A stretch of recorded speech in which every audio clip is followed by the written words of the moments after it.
Hello guys, কেমন আছো সবাই? আশা করছি সকলে খুব ভালো আছো। এখন সকাল 8:30 বাজছে ঘড়িতে।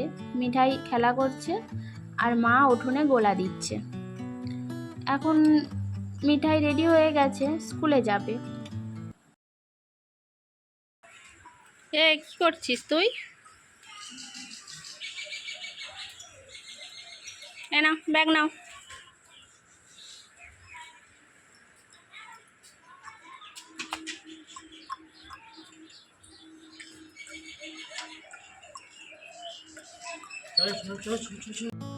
আজকে মিঠাই ওর কাকাইয়ের সাথে স্কুলে যাবে। আমার দেওর ও তো এখানে থাকে না, ব্যাঙ্গালোরে থাকে, তো 2 দিন হয়েছে বাড়ি এসেছে। তো মিঠাই তাই ওর কাকার সাথে আজকে স্কুলে যাবে। আজকে আমাদের বাড়িতে একটা অনুষ্ঠান আছে, সেটা সন্ধ্যের দিকে হবে, তো তারই আয়োজন চলছে। মা উঠোনে গোলা দিয়ে উঠোনটা কি সুন্দর পরিষ্কার করেছে। আর আজকে সকালটাও খুব সুন্দর, একদম ঝলমলে রোদ উঠেছে, একটুও মেঘ নেই। জানি না বিকেলে দিকে বৃষ্টি হবে কি না। মা তো উঠোনটা কি সুন্দর পরিষ্কার করেছে, তো বৃষ্টি আসলে এগুলো সব আবার ধুয়ে চলে যাবে। তো যাই হোক, দেখা যাক বিকেলের দিকে কি হয়। আর দেখেছো মিঠাইয়ের পাকামি, ও নাকি পেছনে বসবে। এখনো তো সেইভাবে ধরতে পারে না, তো সেই জন্য ওকে সামনেই বসতে বলছি, কিন্তু ও বসবে পেছনে। ও নাকি পেছনে বসে কাকার সাথে যাবে। তো যাই হোক, শেষ পর্যন্ত সামনেই বসেছে। তো এদিকে গাড়ির চাবিটা ভুলে গেছিলো, তো আমি সেটাই দিয়ে আসলাম।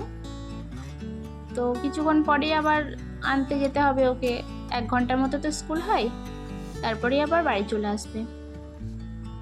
তো এই যে মিঠাই স্কুলে চলে গেল। তো এখন দুপুরবেলা, আর এই যে উঠোনে এখানটায় একটা ত্রিপল টাঙানো হয়েছে মাথার উপরে, আর এখানে দুটো চাদর দিয়ে জায়গাটা একটু ঘিরে দেওয়া হয়েছে। তোমাদের বললাম তো আজকে সন্ধেবেলায় আমাদের বাড়িতে একটা অনুষ্ঠান আছে। আমাদের আশ্রমে যিনি জয়গুরু, মানে মা বাবা যার কাছে দীক্ষা নিয়েছেন, তো ওনারই সৎসঙ্গ আজকে আমাদের বাড়িতে অনুষ্ঠিত হবে। তো সেই জন্যই মা ঠাকুরের যে থালা বাসনগুলো আছে সেইগুলো সব ধুয়ে মেজে পরিষ্কার করে রেখে দিচ্ছে। আর এই দেখো, দেখেছো? ওই দেখো মিঠাইয়ের মজা দেখো, ও ঘন্টাটা নিয়ে ঘুরে বেড়াচ্ছে, ঘন্টা বাজিয়ে বাজিয়ে বেড়াচ্ছে। আসলে ওটা ও মাকে দেবে না পরিষ্কার করতে। আমি যত বলছি দিয়া এই ঠাম্মিকে ওটা তো ধুয়ে রাখতে হবে, কিন্তু ও ওটা নিয়ে সারা বাড়ি ঘুরে ঘুরে বেড়াচ্ছে। তো তারপরে এখানে একটা পার্সেল এসেছিল, তো ওটা খুলে দেখা হয়নি কি আছে, তো সেটাই এখন নিয়েছি। এখন এটার মধ্যে কি এসছে সেটাই দেখব। দাঁড়াও, এক হাতে করে খোলা হচ্ছে না, আগে কি আছে এটা খুলি, তারপরে তোমাদের দেখাচ্ছি। তো এটার মধ্যে দেখছি একটা বই আছে। বইটা মিঠাইয়ের বাবাই অর্ডার করেছে, ইকিগাই। বইটা দীর্ঘায়ু, সুস্থ এবং আনন্দে ভরা জীবনযাপন, জাপানি রহস্য। তো এই বইগুলো মাঝে মাঝে আমি পড়ি, বেশ ভালো লাগে পড়তে। তোমরাও একবার পড়ে দেখতে পারো, হয়তো জীবনটা চেঞ্জ হতে পারে। তো এখানে এই বড় পার্সেলটার ভিতরে কি আছে খুলে দেখি। আসলে এক হাতে তো মানে ক্যামেরাটা ধরে আছি, ঠিক করে হচ্ছে না। তো এটার মধ্যে কি আছে আগে খুলে দেখে নিই, তারপরে তোমাদের দেখাচ্ছি। তো এই যে এটাকে ওপেন করে ফেলেছি, আর দেখেছো আমার থেকে আমার মেয়ে বেশ এক্সাইটেড এটার মধ্যে কি আছে দেখার জন্য। তো আমি জাস্ট ওটা বক্সটা ওপেন করে দিলাম, ওই বের করলো। আর এটার মধ্যে একটা কুলফি মেকার আছে। তো এগুলো ওই আইসক্রিম বানানোর যে মোল্ডগুলো হয় ওগুলোই। এটা বলেছিলাম অর্ডার করতে, তো ওটাই অর্ডার করেছি। তো একদিন আইসক্রিম বানাবো, তো সেটাও তোমাদের সাথে শেয়ার করব কেমন হলো। আর দাঁড়া, ওইটা খুলছি, খুলে দেখাচ্ছি ভিতরে কীরকম আছে।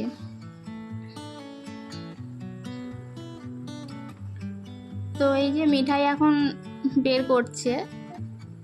তো এটার কোয়ালিটিটা দেখে তো বেশ ভালোই লাগছে। আর এদিকে দেখেছো মিঠাই কি ভেবেছে, মনে করেছে এটা ওর খেলনা। তো ও তো ভীষণ খুশি হয়ে গেছে, ভীষণ এক্সাইটেড। তো কালারটাও খুব সুন্দর।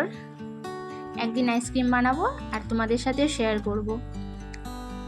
কোয়ালিটিটা তো বেশ ভালো লাগলো। এই যে আইসক্রিমটা এইরকম দেখতে হবে। তো আর এইদিকে দেখো মিঠাইয়ের কাকাই ওটা যেই নিয়ে নিয়েছে, আর মিঠাই কান্না দেখো কেড়ে নিয়ে নিচ্ছে ওর কাকার কাছ থেকে। ও ওটা দেবে না ওর কাকাইকে দেখতে। দেখেছো কিরকম হাত পা ছুঁড়ে কান্না করছে।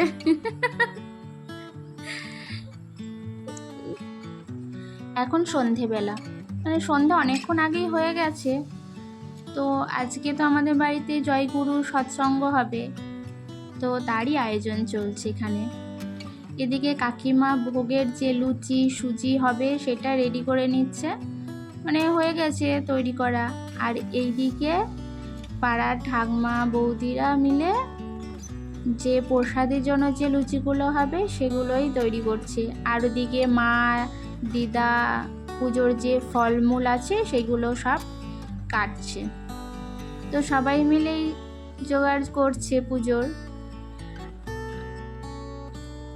মা বাবা কাকা কাকিমা এবং পাড়ার অনেকেই যার কাছে দীক্ষা নিয়েছেন, ওনার নাম স্বামী নিগমানন্দ। তো ওনার কাছেই আরও যারা দীক্ষা নিয়েছেন, মানে যারা গুরু ভাই, তারা সকলেই এসছেন আমাদের বাড়িতে। তো ওনারই আজকে পুজো হচ্ছে বাড়িতে, যেটাকে সৎসঙ্গ বলে। তো তাই এখানে সকলেই চলে এসছে আর এখন পুজো হচ্ছে। আমাদের লুচি ভাজা সব কমপ্লিট হয়ে গেছে, পুজোর জোগাড়ও সব কমপ্লিট অনেকক্ষণ আগেই হয়ে গেছে। তো বাইরে জানো প্রচুর মেঘ হয়েছে, জানি না যে কোনো মুহূর্তে হয়তো বৃষ্টিও শুরু হয়ে যেতে পারে। তখন হয়তো সব তাড়াহুড়ো করে আবার বারান্দাতে নিয়ে যেতে হবে, কারণ উঠোনে তো তিরপল দেওয়া হয়েছে ঠিকই, কিন্তু জোরে বৃষ্টি আসলে তখন তো সামলানো যাবে না না। তো ভালোই যদি পুজোটা মিটে যায় তো খুবই ভালো। তো এই যে তোমাদের বললাম না কিছুক্ষণ আগে বাইরে প্রচুর মেঘ হয়েছে, তো এই দেখো বাইরে প্রচুর বৃষ্টি হচ্ছে আর সকলে মিলেই আমাদের বারান্দাতে উঠে এসছে। তো এইখানেই কোনো রকমে সবাই কষ্ট করে একটু বসে বাদবাকি পুজোটা শেষ করছেন। মানে এই যে জয়গুরু যিনি গুরুদেব, ওনার কথা, তারপরে আরও অনেক কিছুই বলছে এখানে। আর দেখেছো আমার মিঠাইটা না এত বদমাশি করে, তোমাদের কি বলবো। যখনই খাটে উঠবে তখনই এইভাবে লাফালাফি করে জানো। মানে এত বকবো, এত মানে নিষেধ করব, কিছুতেই শুনবে না, শুধু দুষ্টুমি করে সারাদিন। আমি তো রীতিমতো পাগল হয়ে যাই ওকে নিয়ে জানো। মানে মাঝে মাঝে ভাবিও আমি কি করে সামলাবো। তো এই যে আমাদের পুজো কমপ্লিট হয়ে গেছে, সকলেই এখন প্রসাদ নিয়ে বাড়ি চলে যাচ্ছে। আর এই যে যিনি গুরুদেব, ওনার এখানটায় ছবি, পুজো হয়েছে এখানে। তো আরও সবাই অনেকেই এসেছে, এখন সবাই প্রসাদ নিয়ে বাড়ি চলে যাচ্ছে। এখন বৃষ্টিটা একটু থেমেছে। তো যাই হোক, ভিডিওটা এখানেই শেষ করছি। কেমন লাগলো তোমরা অবশ্যই কমেন্টে জানাবে, ভালো লাগলে একটা লাইক করে দেবে। আবার আসবো নতুন একটা ভিডিও নিয়ে, ততক্ষণ টাটা।